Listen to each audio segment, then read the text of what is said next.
Video game horror comes in many forms: psychological, mascot horror, survival horror, killers, paranormal, found footage.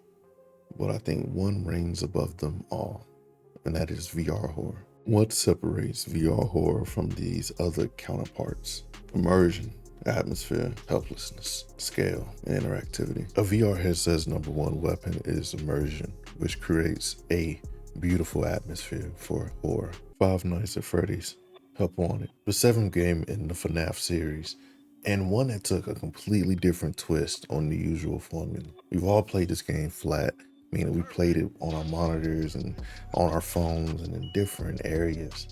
But what makes FNAF Help Wanted different? And that's the fact that it's in VR. Coming close with animatronic horrors is different than playing them safe distance from the monitor. Stillwell Studios recreated the FNAF formula in spectacular fashion. Immersion is one way I would describe how this game is scary. The actual fear and the scale of the animatronics works on you at all times when playing the game.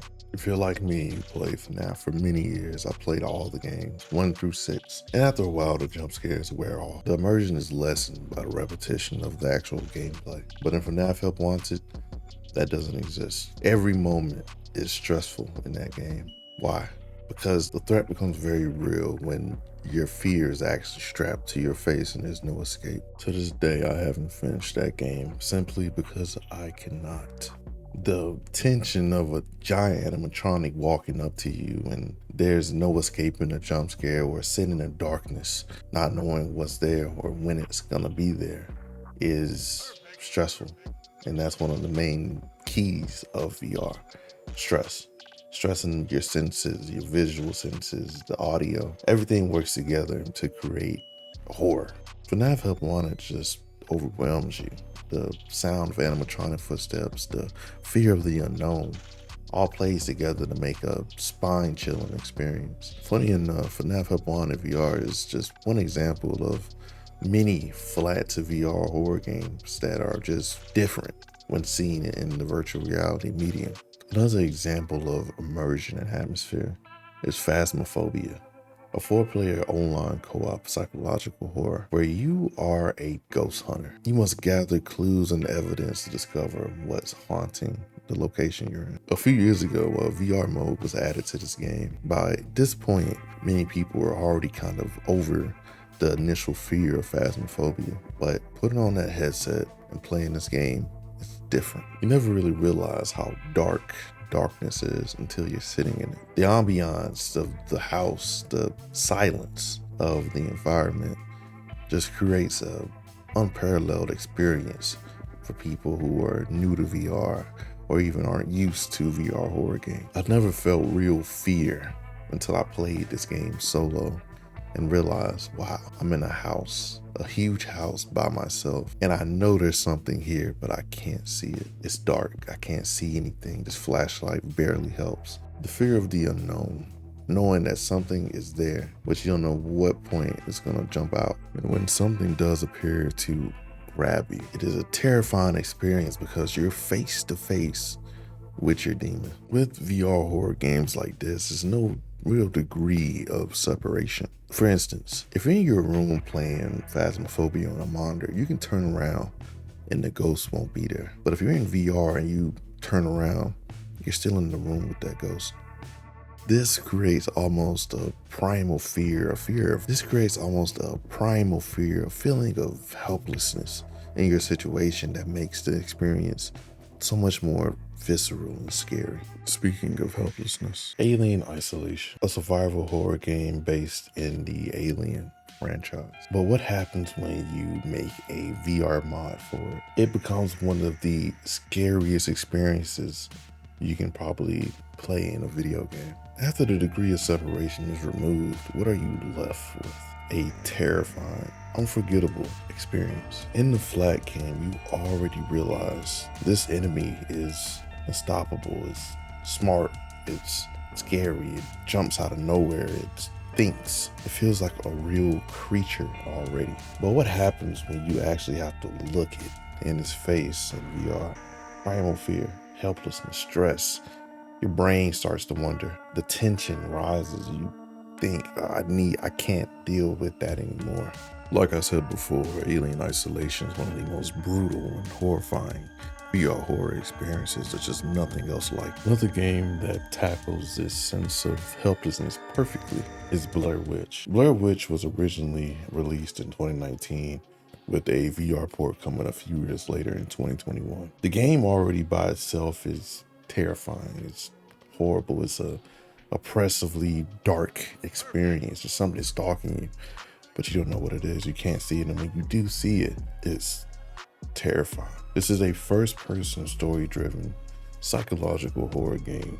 Blair Witch is one of the first VR horror games that I played, and boy, was it an experience. The fear of being in a dark forest is something that feels primal in a way. There are a lot of moments in this game where you have to hold your flashlight and then the light dims and there's something that makes a sound. There's something there, but you don't want to see it, and you don't want to see it, but you have to proceed in the game. There's dark houses you must go through, dark cabins, and you know there's something there, but you can't see it most of the time. The game plays on your senses. There's random sounds that happen in the forest, and you wonder, is there something there? And you point your flashlight and there's nothing. Sometimes it could be your dog, and sometimes it could be a monster. There's a level of intensity that Blair Witch offers that just is different in VR. There's sections of the game where you must look through your camcorder for evidence and to navigate the area. And so you have to physically hold your camcorder up to your face. And if you drop it or anything like that, you can't see. All flashlight movement has to be done by hand. There's a level of interactivity that comes with it and scale. The trees in this game are huge. The set pieces are really big, and the monsters that you do see are very, very large. The game stresses you to the point of almost insanity, I guess, which aligns with the core values of the Blair Witch. She's trying to break you mentally, and the game helps with that, especially in VR.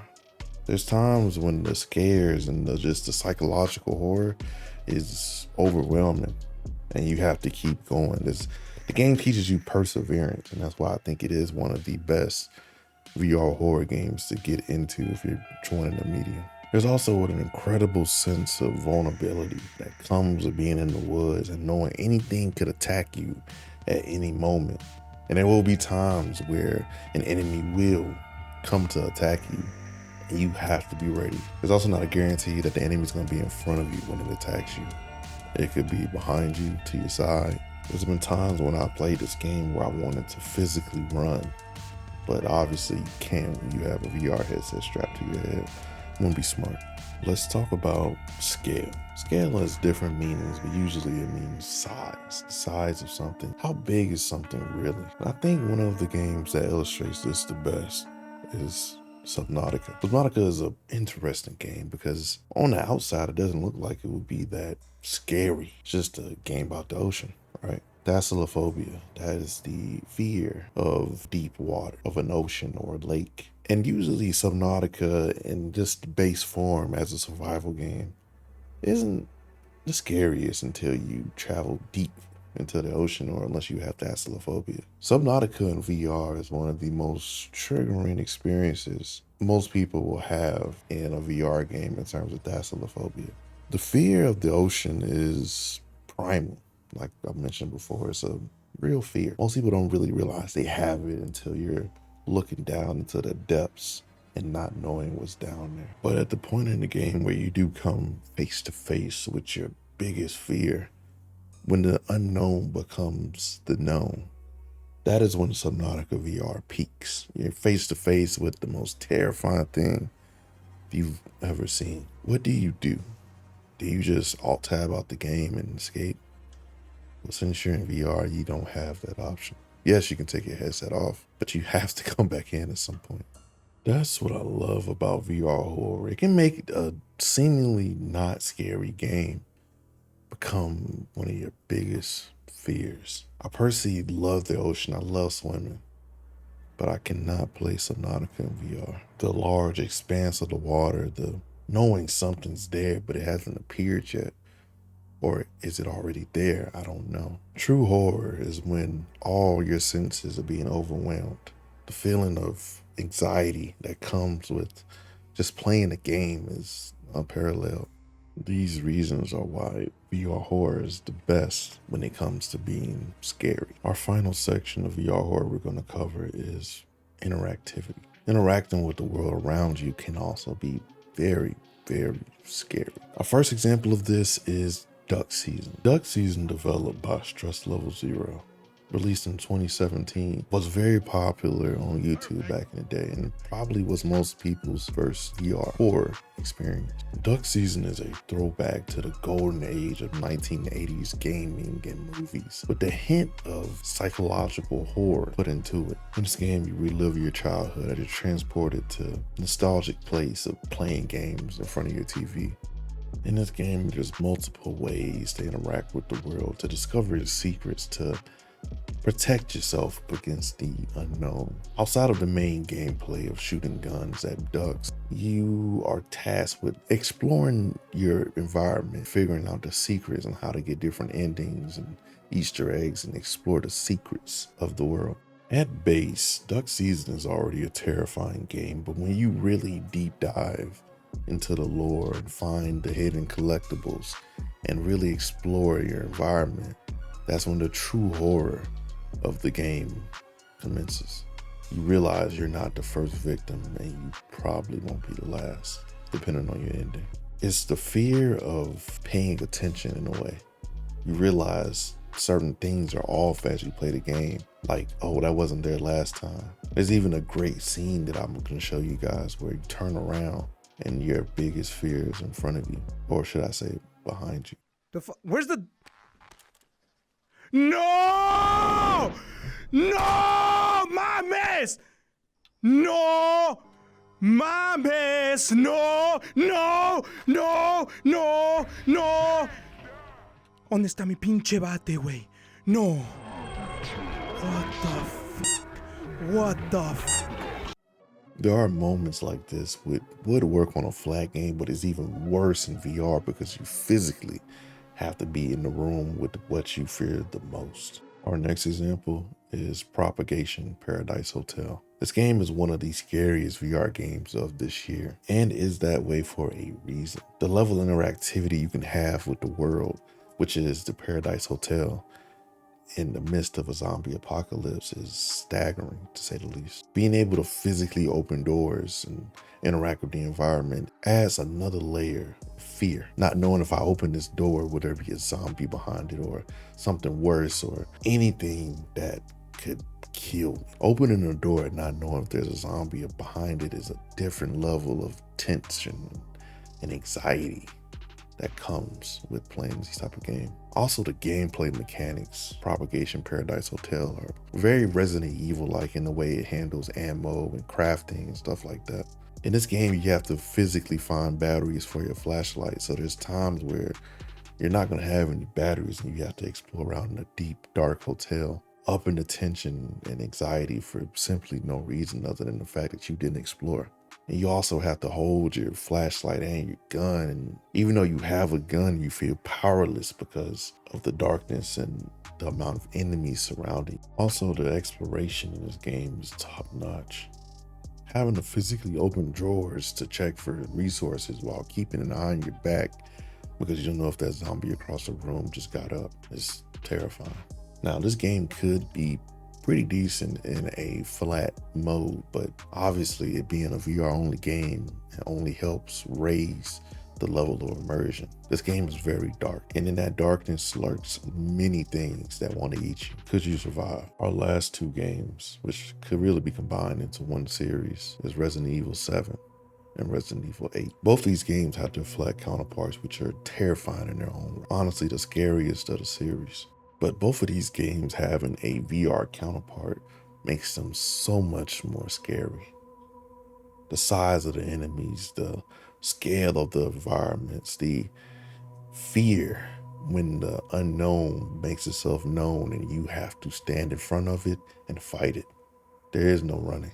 You never realize how physically intimidating and powerful some of your enemies are until you're right in front of them. The amount of puzzles you have to solve while also avoiding enemies is staggering, especially in Resident Evil 8. There are times where you have no weapons and you have to go through a legitimate horror experience. For example, House Beneviento, the most terrifying part of Resident Evil 8, even made worse with VR. Having to physically hide from the baby monster is already terrifying. Having to run from it is even worse. Seeing that large creature feet away from you in VR is a terrible experience. Making the scariest part of the game even scarier is very hard to do, but Capcom definitely succeeded. In Resident Evil 7, you are chased by many things in that game. Going through chase scenes is already stressful enough, but reliving those chase scenes in VR evokes a feeling of just fear, a terrible fear, the phobia of being chased. Many people have it, and Capcom capitalizes on that fear in this game. Getting chased by Jack Bacon in Resident Evil 7 is one of the most terrifying experiences I've had in the game. He's a very large man, and it definitely is. He's a very large man and is definitely emphasized in Resident Evil 7 VR. Even the regular enemies give you a terrible sense of dread, and being able to interact with all things in the game make it even worse. Physically picking up gross things or opening doors is a terrible experience. To wrap up our conversation here, any genre of video game horror can be extremely emphasized and raised to the next level when put in VR. I hope you go back and try some of these games we talked about today, especially the VR counterparts. You won't be disappointed, but you will be scared. If you enjoyed this, let me know. I definitely love future recommendations for video essays. It's been Mardu VR, and remember, I'm just a dude with a VR headset.